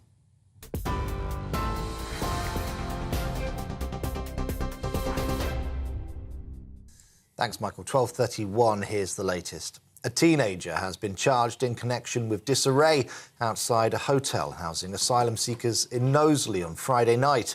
19-year-old Jared Skeet from Liverpool has been charged with violent disorder and assault by beating of an emergency worker.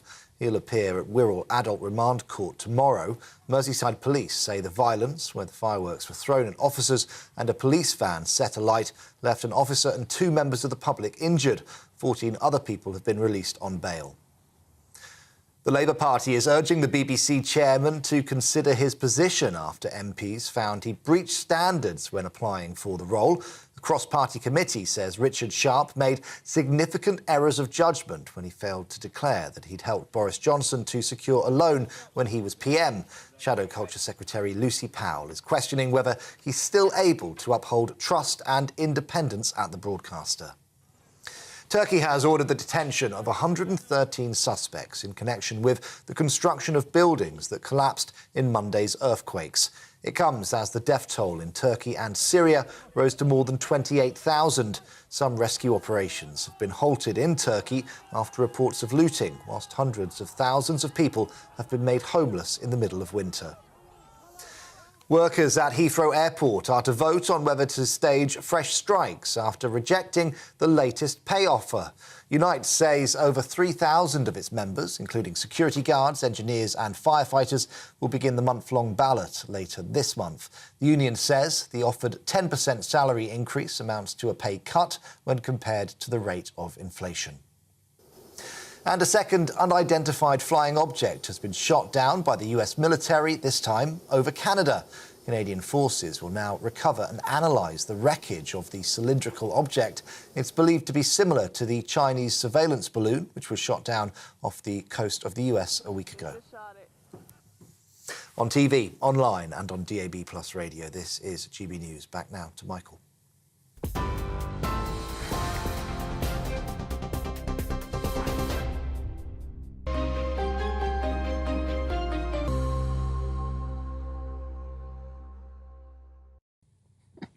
You may have noticed that we've changed the mood a little. The horror movie, The Exorcist, released 50 years ago, caused outrage and shock.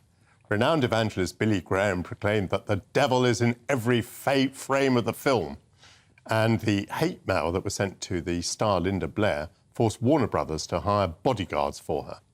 It was the first horror film to earn a Best Picture Oscar nomination, and even if its special effects are now rather dated, it must be one of the scariest films ever made. But being terrified is apparently good for you. Researchers say that it sparks euphoria and can foster psychological resilience. In a moment, we'll talk to Alan Jones, film critic and co-director of horror fantasy film festival Fright Fest. But first, I'm joined by Professor Mathias Claassen, a director at the Recreational Fear Labs and an associate professor at Aarhus University in Denmark. Hello, it's very good to talk to you, Professor. Thank you. Same to you. Do you believe that being frightened can be good for us? I do, yes. I wrote a whole book on that subject. So tell us, what is it that it does to us? Well, I think frightening films and scary entertainment in general has for a very long time been associated with negative outcomes. People have assumed that it's bad for your morality, it's bad for your psychological health to watch movies like The Exorcist. But I'm director of a research center called the Recreational Fear Lab, which has been investigating positive effects of playing with fear, including the kind of playful engagement with fear that comes from watching scary movies. And so what we have found is that there seems to be a positive effect on psychological resilience from watching scary movies. Presumably because when people watch scary movies, they practice their ability to regulate negative emotions. So they do a variety of things to keep fear at a tolerable level. And that ability, the ability to regulate one's own negative emotions, is useful in many domains in life. Tell me a little bit about the labs that you run. They sound most interesting and actually quite entertaining. What do you do in your labs? Well, we have two main things that we do. And one is an annual haunted house research project where we collaborate with the scariest haunted attraction in Denmark, which is called Dystopia Haunted House.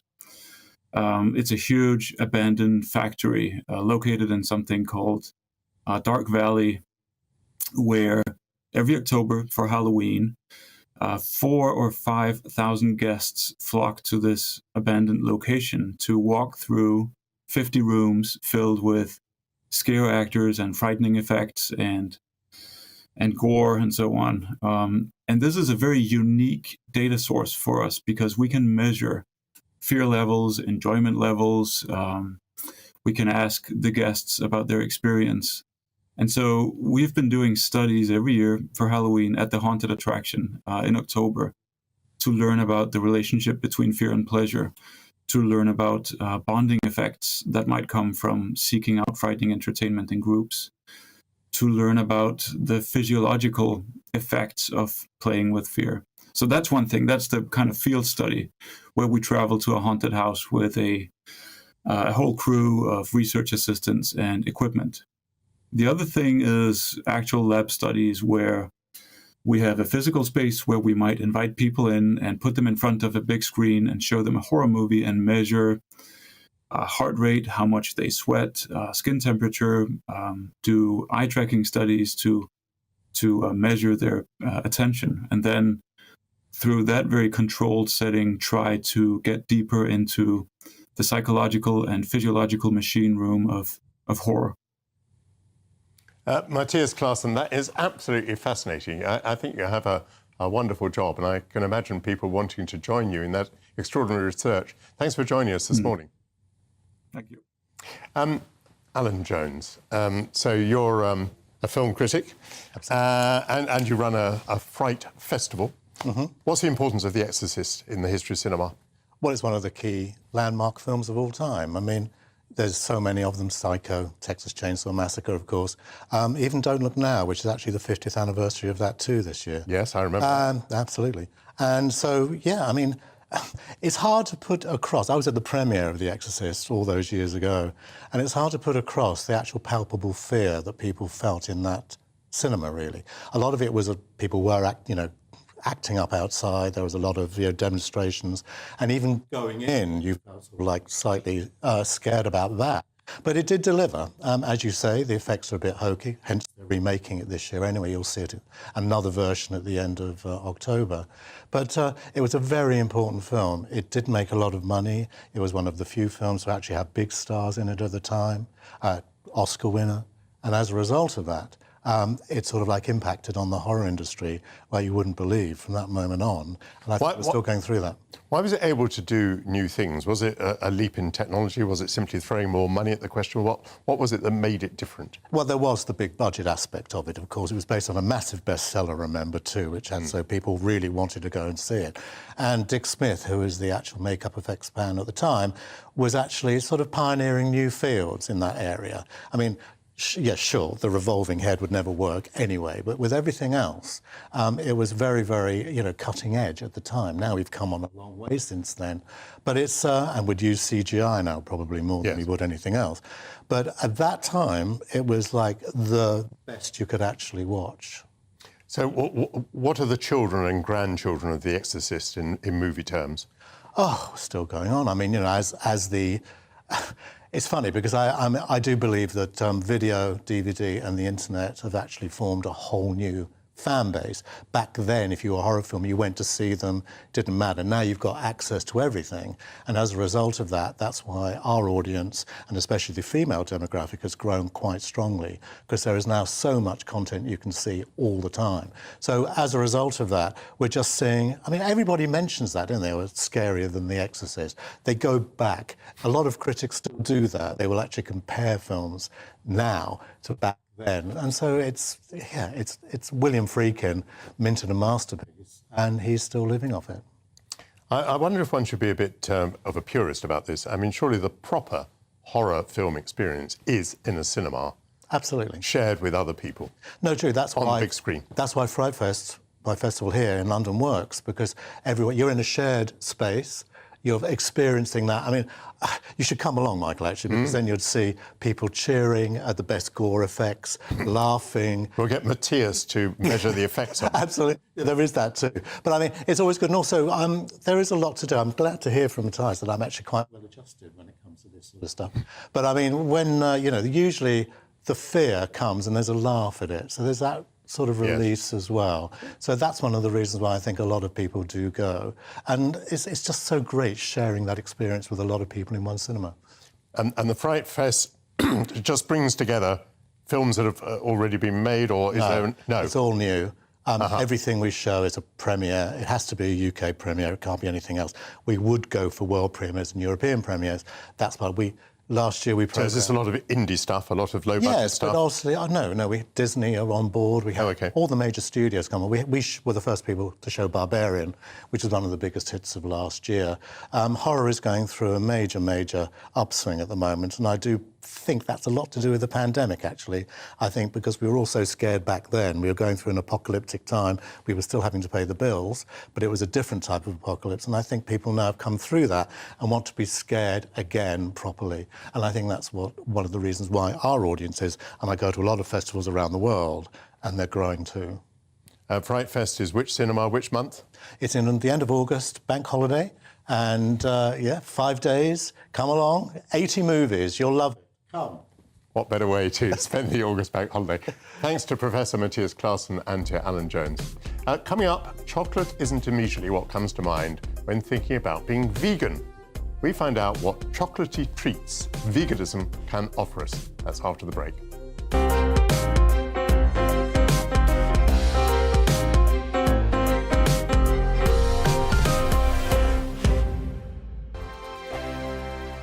It's all about family, being in people's living rooms, all the interaction and getting to know who our viewers and listeners are. When I was young, my dad used to say, no, stop arguing. I wanted an outlet that would enable me to give my opinion.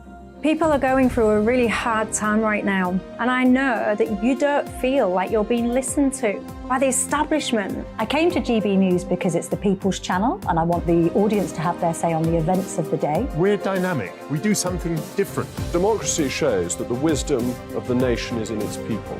I get to travel to find out what the story is from a personal perspective. The British people aren't fools. We know when we're not being told the full story. We've got to work out how Britain moves forward from this. It's the best country in the world. The establishment had their chance. Now we're here to represent your views. Britain's watching. Britain's watching. Britain's watching. We're proud to be GB News. The People's Channel. Britain's news channel. Hi, Andrew Pierce here. Join me every Friday lunchtime for a proper no-nonsense debrief of the week's events. With special guests in the studio and the GB News team on the ground, I'll be getting you up to date with news, some intelligent discussion and my own sharp take. The weekend starts here with me every Friday lunchtime on GB News, the People's Channel, Britain's news channel. I'm Andrew Doyle. Join me at 7 o'clock every Sunday night for Free Speech Nation, the show where I tackle the week's biggest stories in politics and current affairs with the help of my two comedian panellists and a variety of special guests. Free Speech Nation, Sunday nights from 7 on GB News, the People's Channel, Britain's news channel. Join me, Patrick Christie's, Monday to Friday, 3 till 6. We tackle the day's news agenda like you've never seen before. It's high tempo, high octane, the most controversial topics, and the best guests. You will not be able to take your eyes and ears off it. I'm not afraid to ask the questions that you really want answered. 3 till 6 p.m, Monday to Friday on GB News, the People's Channel, Britain's news channel.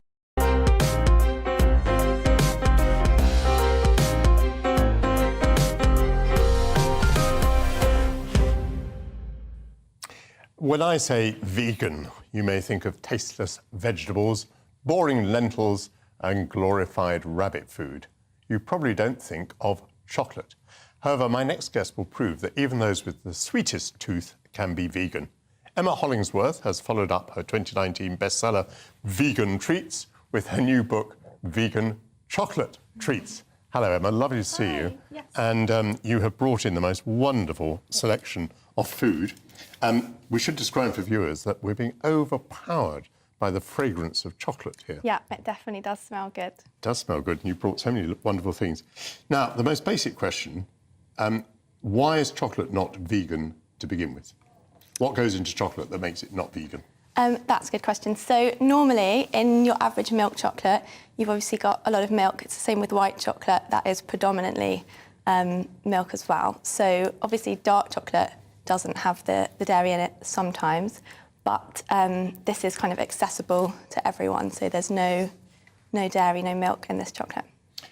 So dark chocolate, even dark chocolate might have some dairy in it, might it? Might it have butter in it, for example? Or? Not usually butter. It's more often milk, or a truffle would have cream in it. But so yeah, it kind of depends. If you check the labels of things, you'll be surprised sometimes.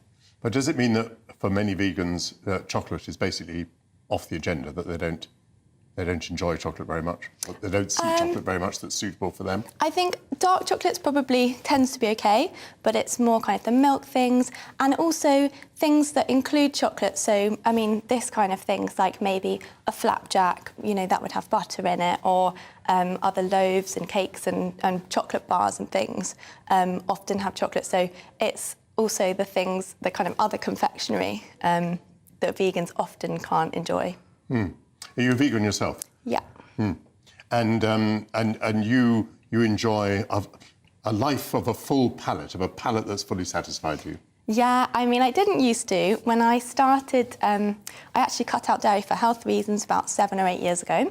And when I had done that, there weren't many options in the shops, and any that were available were pretty expensive alternatives. So I kind of took to making my own, and that's how this all began, really. Well, talking about beginning, shall we begin? Where shall we begin? Yeah, I know. Actually, why don't you take us through each thing that you've got here? I will do. So these are all from Vegan Chocolate Treats, and I've kind of brought a bit of a selection. So we've got, these are a pistachio and chocolate fudge flapjack.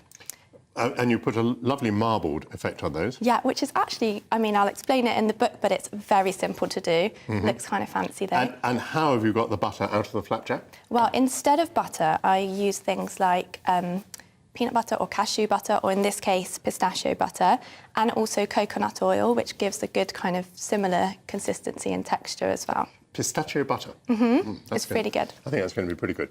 Now, what have you done here and how have you got the veganism into it? So these are a twist on a Twix bar. Yes. So they've got biscuit base and the caramel in the middle, and caramel usually as well has dairy in it too, but not this one, of course. How did you avoid that? How did you produce caramel without dairy? Well, you can either use it, you can do it with coconut sugar, or you can do it with dates, and then you just blend it with something maybe like a little bit of oat milk instead of an actual milk. So there's lots of different ways to do it. But yeah, they've got the lovely caramel in the middle and then chocolate around the outside. You're making me think about expense. Is this much more expensive cookery? That's interesting you say, because the kind of core ingredients would definitely be a little bit more expensive. But what I try to do with my recipes and in the book is keep it to a kind of core list of ingredients. So you won't be buying something and then using it for one recipe and then it will sit at the back of your cupboard. So even though they are maybe more expensive, some of the ingredients, you'll use them in a lot of the recipes. I'm going to try your flapjack. While I'm chewing my flapjack, why don't you tell me about the cake that you cut into slices? I will do. So that is a chocolate truffle pie. And it's a nice one because it's actually not baked. So the crust is made by, you basically blend it in a blender, and then you can just kind of mould it into the right shape, pop it in the fridge to set, and then the filling is really gorgeous chocolate truffle. So it's, I've used some dark chocolate, but I've also mixed it up with some coconut cream, so to get that truffly texture. So when it sets, it's really beautiful. It's soft and it's not. It is the perfect truffle texture. So that is a favourite. Meanwhile, my hand is pretty much stuck to my flapjack now. Actually, I am fonder of pistachios than I am of chocolate. Oh, really? I'm really enjoying that. So this was a good one to... Absolutely pistachio. And finally, over there, what have you got? So we have got here. So this one, I mean, can you guess the secret ingredient in that? Oh, how unfair of you. No. So this one is a chocolate courgette and ginger loaf. How was I supposed to guess that? Yeah, I know, it was a tricky one, right? It's actually the cover photo of the book, but it is really nice because it's a similar kind of thing to a banana bread, but then instead of bananas, I've used courgette, so it's actually a nice one. I mean, it's delicious. Do you mind passing that? Because of course. I need to see whether that tastes of courgette to me. See, I don't think you can taste it. And I wish you hadn't told me now. Yeah. If you'd said to me, is there anything strange about that? Yeah.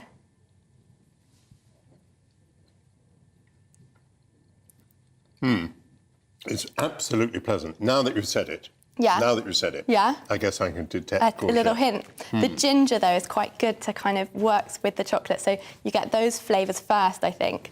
But yeah, that was a really nice one. And it's especially good. I mean, if you've got kids and you want them to eat a bit of greens and you're thinking, oh, how can I make them eat something? Then actually... I don't think we could afford napkins at GBNews, which is a pity. Tell me about life for vegans. Is life for vegans getting easier? Oh, yeah. Talking about shopping and talking about going to restaurants and so on.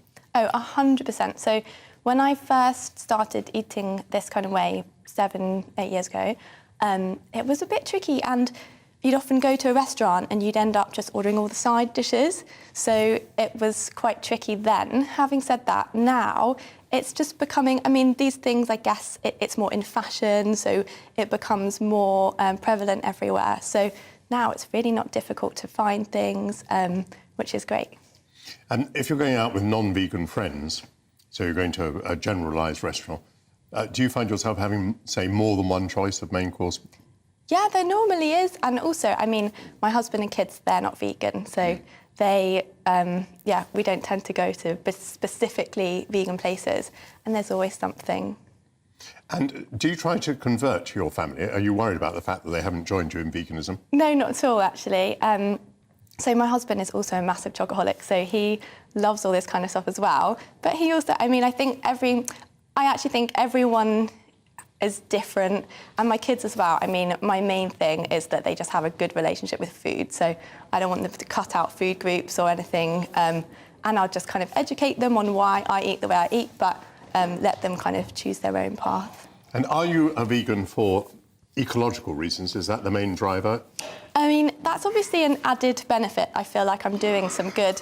But it was actually, I mean, it was when I wanted to have kids, it was suggested to me as one of the things to help kind of fertility. And then when I cut it out, it was mainly the dairy. When I cut it out, I just felt a lot better for it.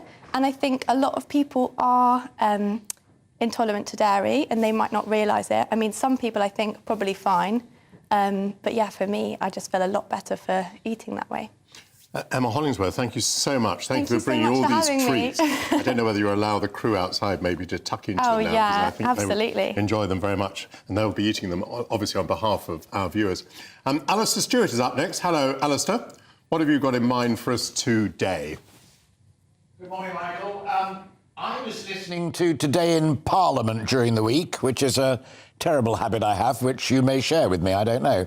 But anyway, it was reviewing the process in the House of Lords of trying to clear hundreds of pieces of European Union post-Brexit legislation from the UK statute book, and our mutual friend, the brilliant Michael Dobbs, was complaining about those who were still sticking their ploughs and anchors in and holding up the whole process. So we thought we might try and mull over what's happening on Brexit with a couple of old chums, including Dennis McShane, a Labour man, been there, done it, Norman Baker, for the Liberal Democrats, who was in the coalition government, obviously. Also interesting in the papers today, in the Observer, a big gathering of the great and good at Ditchley Park about how to get Brexit moving along. So we'll have that, and a woman who lost all of her hair during chemotherapy, but set up a wig sharing and cheap wigs process, which I think is utterly brilliant. Thank you, Alistair, and thank you indeed to all my guests this week. Next Sunday, we will be celebrating London Fashion Week. What, me? So, hemlines and supermodels, that's all to come next week. Please join me then. Thanks for today. Bye-bye. Hello, I'm Rachel Ayres and welcome to your latest weather update from the Met Office. Now looking ahead to the start of the new week, and it'll be dry for many with some frost and fog. Though looking across the north, the breeze will start to pick up as these weather fronts start to make a little bit of eastwards progress towards that high. And it will also bring a few outbreaks of rain as we head into the new working week.